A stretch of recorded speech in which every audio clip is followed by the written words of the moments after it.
Instead of playing E7 like this, try this.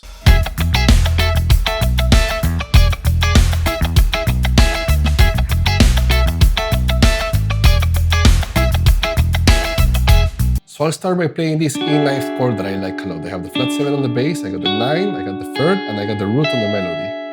Now you can also see this chord as an inversion of our classic E9 chord, starting with the root on the 5th string, right? We have the same notes apart from the 5th.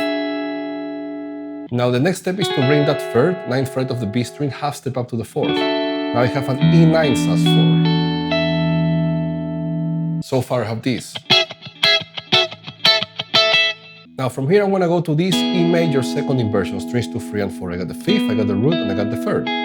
What I'm going to do is first double the octave, right? 12th fret of the highest string, and I'm going to bring that octave a whole step down to the flat 7. I got an E7 here.